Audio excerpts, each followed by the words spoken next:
Hello, this is Tuck with Tuck GC. We are out in McLean, Virginia. You might remember this project from last year.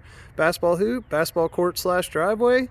Nice little seating walls lining the entire driveway. And then this beautiful walkway leading to the front with a planter wall. And then the stoop completely redone, as well as the structure below.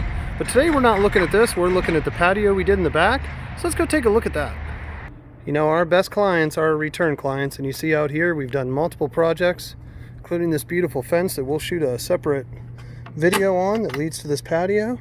But as you see, this fence opens up into this beautiful flagstone walkway and patio. Here's leading from the gate onto the flagstone and leading onto this nice big patio.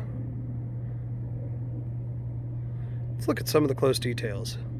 One of the first things you'll notice with my work over other companies is we always cut out the ugly concrete thresholds and we put in stone there. Just gives it a nice finished look. Instead of having the stone button up to the ugly old concrete threshold, we use a nice thermal cap that gives it one consistent thick piece, and we just really think that finishes off these entryways very nicely. We have the same thing on the other door here with the threshold cut. Now this was 2 steps down from the door, so we actually had to add a separate landing here. But you see, same deal with the thermals, giving it that nice consistent thick look. Leading around the project over there by the egress, we actually have our subcontractor manufacturing the rails to install right now. Going to be a nice custom made wrought iron railing. But here's this nice little grill bump out that pushes out from the patio. See the nice little planter wall around to hold the grill in. Let's take a look at the back side of that. You see, part of the reason for that wall, other than an aesthetic thing, was to keep the grill from falling off that ledge. It's a pretty high drop there, close to 2 feet. But we did build up on this entire edge where it's elevated a structural footing system that goes down, so you never have to worry about this project, collapsing over time. Now, one thing I always tell my clients is that if you can get multiple elevation points, the lower planter wall, the higher planter wall here, or seating wall I should say, the step down, all these 3-dimensional aspects just really add to a stone project like this instead of just having a flat surface like a lot of people do. You'll see with the seating walls we have the beautiful thermal cap, just like the threshold and the landing. Gives it a nice consistent pronounced seating surface that looks better than the traditional stone. We have the chocolate gray wall stone there, which complements nice as a color variation between the premium blue caps there and the flagstone on the surface.